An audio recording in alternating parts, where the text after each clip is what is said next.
Hello दोस्तों, Indian army में शामिल होना हर भारतीय के लिए गर्व की बात है। देश के जवान देश की सीमाओं की रक्षा के लिए हर वक्त मर मिटने को तैयार रहते हैं। हर बार सेना की रिक्रूटमेंट रैलीज में हजारों नौजवान सेना में भर्ती होने का सपना संजोए खुद अपनी मर्जी से आते हैं। पर दोस्तों, क्या आपको पता है कि चाइना में ऐसा बिल्कुल नहीं है। वहां ना तो कोई अपनी मर्जी से आ सकता है और ना ही जा सकता है। वहां नौजवानों को सेना में भर्ती जबरदस्ती किया जाता है और अगर कोई भर्ती होने के बाद सेना छोड़ना चाहे तो उसका वो हश्र किया जाता है कि उसको मौत ज्यादा प्यारी लगने लगती है। आज की ये वीडियो सिर्फ फैक्ट्स पर आधारित नहीं है, बल्कि सच्ची कहानी है एक लड़के की जिसकी गलती सिर्फ इतनी थी कि उसने चाइना की पीपल्स लिबरेशन आर्मी में भर्ती होने के 1 महीने बाद आर्मी को छोड़ने का निर्णय लिया। लेकिन उसे कहाँ पता था कि उसका ये डिसीजन उसकी पूरी जिंदगी बर्बाद कर देगा। चाइना में डेमोक्रेसी नहीं होने के कारण लोगों के पास अधिकार बहुत ही सीमित हैं। चाइना के अलग अलग प्रांतों में आए दिन सेना वहां के स्थानीय लोगों पर जुल्म करती है, लेकिन पीड़ितों की आवाजों को बाहर नहीं आने दिया जाता।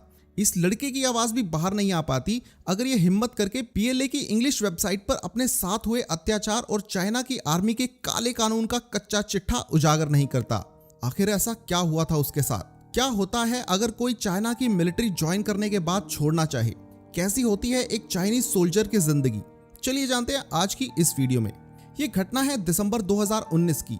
चाइना के हाइनान प्रांत के रहने वाले एक यूनिवर्सिटी स्टूडेंट जैंग मुकैंग को ना चाहते हुए भी पीएलए को ज्वाइन करना पड़ा। लेकिन सिर्फ 1 महीने बाद ही उसे यह समझ आ चुका था कि ये जगह उसके लिए बिल्कुल नहीं है। सो उसने आर्मी को छोड़ने के लिए अप्लाई कर दिया। लेकिन उसे जरा भी अंदाजा नहीं था कि वो एक ऐसे देश का नागरिक है और एक ऐसी आर्मी का हिस्सा बन चुका है जहां सांस लेने की भी इजाजत लेनी पड़ती है। चाइनीज आर्मी इस लड़के पर क्रूरता की सारी हदें लांघने को आमादा थी।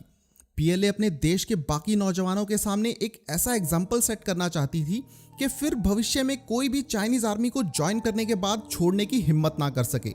जैंग पर भी 8 अलग अलग पेनल्टीज लगा दी गई, और वो भी ऐसी पेनल्टीज जिसके बाद जैंग के लिए जीने के सारे रास्ते बंद हो गए। ये 8 पेनल्टीज हर उस सोल्जर पर लगाई जाती हैं जो पीएलए को छोड़ने के बारे में सोचता है। पहली, जैंग को 2 साल के लिए अब्रॉड जाना बैन कर दिया गया। वो अपने देश में या अपने देश के बाहर कहीं नहीं जा सकता। वो अपने ही देश में लंबी दूरी की ट्रेन या बस का इस्तेमाल नहीं कर सकता और ना ही किसी प्रकार की प्रॉपर्टी खरीद या बेच सकता है। जैंग पर किसी भी प्रकार का लोन या इंश्योरेंस लेने पर भी बैन है। वो पूरे 2 साल तक ऐसी किसी भी सर्विस का इस्तेमाल नहीं कर सकता।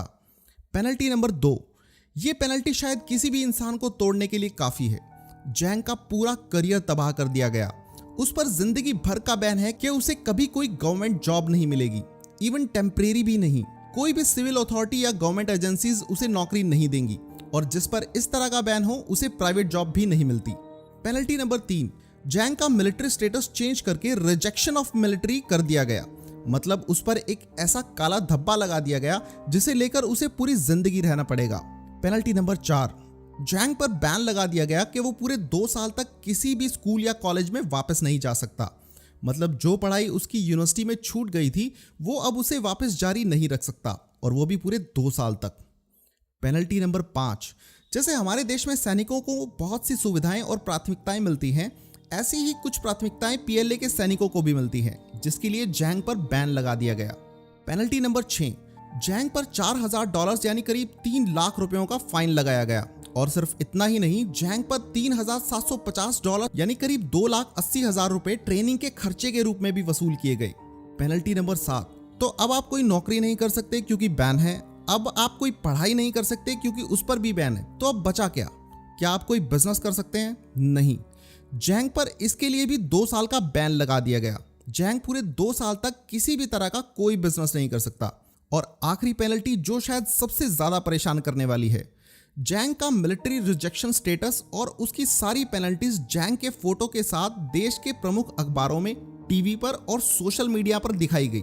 ये सब सिर्फ जैंग के साथ ही नहीं हुआ, बल्कि उन सब लड़कों के साथ हुआ जिन्होंने आर्मी को छोड़ने के बारे में सोचा। जैंग के बारे में जिसने भी पढ़ा वो सोचने पर मजबूर हो गया कि जिस देश की जंग उसके खुद के जवानों के साथ चल रही हो, वो भला भारत और अमेरिका जैसे देशों के साथ क्या युद्ध करेगा। गलवान में मारे गए 20 जवानों की शहादत पर पूरा देश रोया।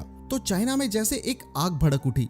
वहां की आर्मी और रिटायर्ड ऑफिसर्स में एक आक्रोश था कि चाइना अपने सैनिकों को वो सम्मान क्यों नहीं देता जैसे भारत में दिया जाता है। क्यों चाइना में सैनिकों को एक गुमनाम मौत मिलती है जिसकी भनक उनके परिवारों तक भी नहीं पहुंचती। दोस्तों, आपको ये वीडियो कैसी लगी मुझे नीचे कमेंट्स में जरूर बताएं, और अगर इस वीडियो का पार्ट 2 चाहिए तो नीचे कमेंट्स में पार्ट 2 जरूर लिखें। ऐसी ही इंटरेस्टिंग वीडियोस को देखने के लिए फैक्ट्स फैक्ट्री चैनल को अभी सब्सक्राइब करें। मिलते हैं दोस्तों अगली वीडियो में। ये वीडियो देखने के लिए आपका बहुत बहुत धन्यवाद।